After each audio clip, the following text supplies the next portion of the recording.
Bien, dans cette seconde vidéo, je vous propose de voir ensemble la démarche pour résoudre des équations trigonométriques. Donc prenons par exemple la première. L'idée en fait c'est d'avoir quelque chose de la forme cosinus x est égal à quelque chose, ou bien par exemple sinus x égale quelque chose. Ensuite, une fois qu'on a sous cette forme-là, on va tracer un cercle trigonométrique pour voir visuellement quelles sont toutes les solutions qui fonctionnent. Donc faisons le premier par exemple. Le premier, on passe 2 de l'autre côté. On a que sin carré x est égal à 1 demi. Alors du coup, je peux mettre la racine. Donc je vais avoir que sin x, c'est égal à plus ou moins racine de 1 demi. Donc plus ou moins 1 sur racine de 2. Alors je vous rappelle le subterfuge qu'on a vu en cours. 1 sur racine de 2. Je peux le multiplier en haut et en bas par la racine de 2 pour faire disparaître la racine au dénominateur. Donc du coup, j'ai racine de 2 divisé par 2. Parce que racine de 2 fois 2, ça fait bien 2. Donc voilà, le but ici, c'est juste de faire apparaître un chiffre du tableau, un chiffre qu'on connaît. Donc en fait, j'ai plus ou moins racine de 2 sur 2. Autrement dit, cette équation, en fait, elle renferme deux autres. La première équation que je vais résoudre, c'est sinus x est égal à racine de 2.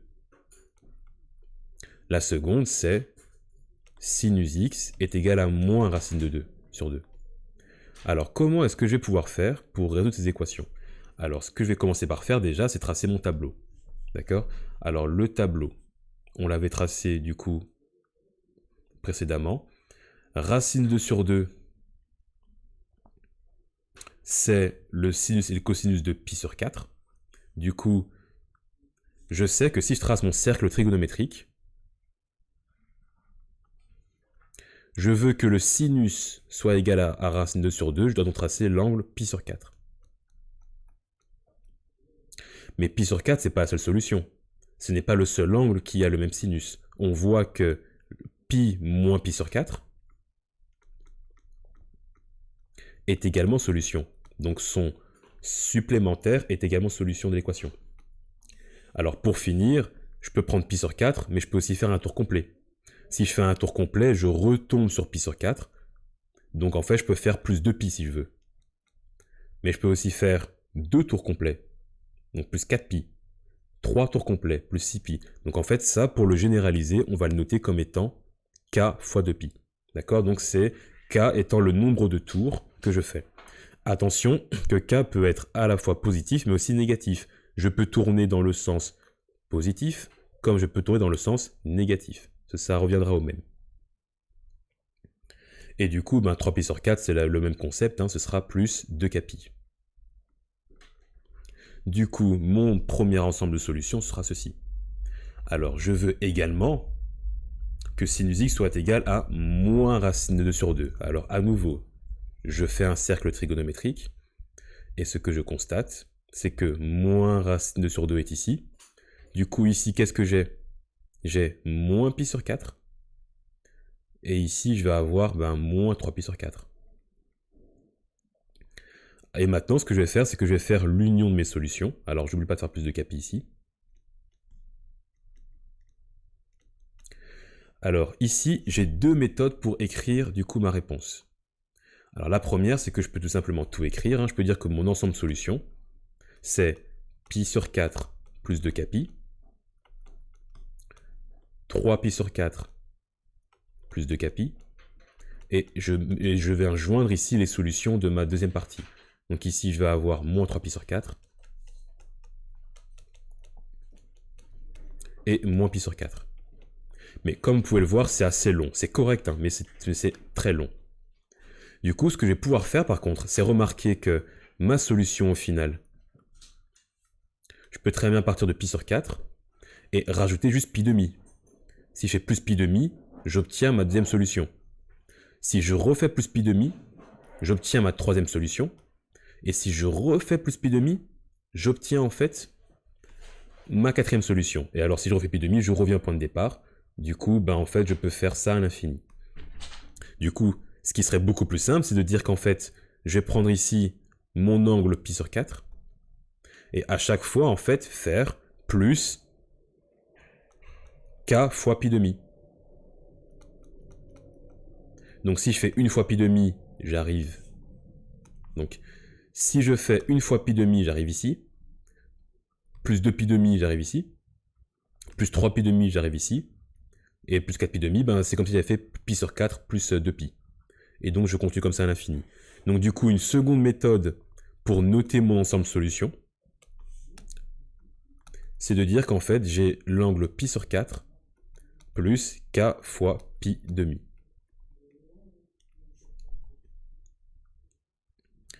Bien, alors je vais faire ici le numéro b aussi, il est intéressant.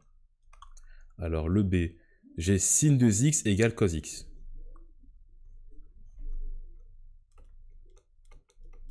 Alors on se rappelle qu'on a vu en cours que sin de x, c'est 2 sin x cos x. Alors attention, piège d'examen, je ne peux pas barrer les cosinus et mettre 1 à la place. Ce que je dois faire pour voir ça proprement, je dois passer le cosinus de l'autre côté. Donc ici, je vais avoir 2 sin x cos x moins cos x. Maintenant, je mets cos x en évidence. Donc j'ai cos x multiplié par 2 sin x moins 1. Pourquoi je fais ça? Parce qu'on a vu en secondaire que si le produit A fois B est égal à 0, ça signifie que A est égal à 0 ou que B est égal à 0. Et donc je vais résoudre ces deux équations séparément.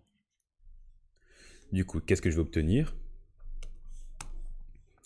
Je vais avoir que cos x est égal à 0 ou que sin x, je passe ça de l'autre côté, donc ça fait sin x est égal à 1/2. À nouveau, pour résoudre ça, je vais faire ici mon cercle trigonométrique. C'est quand que cosinus est égal à 0? Cosinus est égal à 0 si en fait je vais avoir pi demi ou moins pi demi. À nouveau plus 2 pi. Et alors ma deuxième solution, c'est que sin x doit être égal à 1/2. Alors bien évidemment, je ne connais pas ça par cœur, je refais le tableau à l'examen. Alors c'est quel est l'angle dont le sinus vaut 1/2? C'est pi sur 6. Alors je peux le reporter ici sur mon cercle. L'angle pi sur 6 a un sinus qui vaut 1/2. Du coup, je sais également que 5 pi sur 6 aura également un angle, aura également un sinus, de 1/2. Alors là, à nouveau, ce que je peux m'amuser à faire, c'est tout noter. Donc je peux noter les 4. Donc ma solution, c'est quoi? Je dois faire l'union. Donc ici, je vais avoir pi sur 6 plus 2 pi. 5 pi sur 6 plus 2 pi.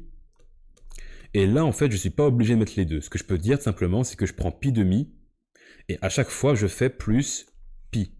Donc si je fais plus pi, j'obtiens cette solution. Si je refais plus pi, je reviens à cette solution. Voilà, donc je peux fusionner en fait ces deux solutions en une seule. Je peux dire que c'est pi demi plus k fois pi. Parce que je vous rappelle que pi, c'est 180 degrés. Du coup, c'est un demi-tour.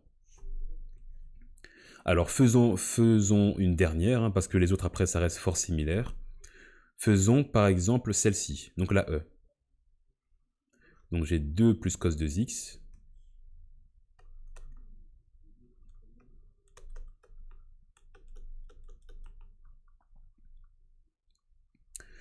Est égal à 3 cos x. Alors là, à nouveau, il faut se rappeler que on a vu en cours que cos de 2x, ça faisait 2... Donc c'était en fait cos carré moins sin carré. Et alors je pouvais le modifier en disant que c'était 2 cos carré moins 1. Ou alors 1 moins 2 sin carré x. Comment j'ai obtenu ces deux dernières expressions? Il fallait dire qu'en fait, vu que cos carré plus sin carré, ça fait 1, en fait, je peux tout simplement, par exemple, isoler le cosinus carré, et je peux venir ici l'injecter dans ma première expression. Donc cette expression-ci. Donc cos carré, je peux le remplacer par 1 moins sin carré, Et ça me donne du coup par exemple celle-là. Et alors même principe, hein, je peux tout simplement isoler plutôt le cosinus, donc isoler le sinus, pardon, donc sinus carré c'est 1 moins cos carré.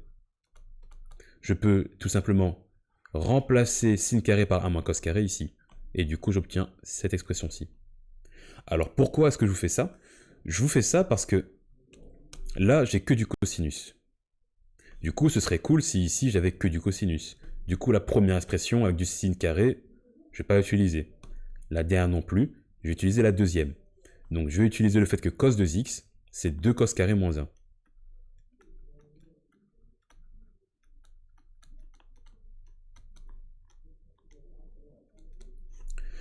Ensuite, du coup, j'obtiens ici une équation avec du cos carré, du cos, et juste ici une constante, hein, donc 2 moins ça fait bien 1. Et du coup, vu que j'ai du cos carré et du cos, ce que je peux faire en fait, c'est poser. Je vais poser, par exemple, un nombre grand X qui vaudra cos X. Pourquoi je pose? Parce que j'ai du carré et du cos. Du coup, ça me donne une bête équation du second degré, que je peux venir résoudre grâce à delta. Donc delta, c'est b carré moins 4 fois a fois c. Du coup, ici, j'obtiens 1. Ensuite, je résous, donc x, c'est égal à moins b, plus ou moins racine carrée de delta, divisé par 2 fois a. Du coup, ici, je vais avoir deux solutions. La première, ça va être 1, donc 3 plus 1 sur 4, ça fait 1. 3 moins 1, ça fait 2, sur 4, ça fait 1 demi. Et maintenant, ce que j'obtiens, du coup, c'est deux équations à résoudre. Je vais avoir une équation qui me dit que x, c'est-à-dire cos de petit x, est égal à 1, et une autre qui me dit que ici, il est égal à 1 demi. Et je refais exactement la même démarche pour résoudre mon exercice.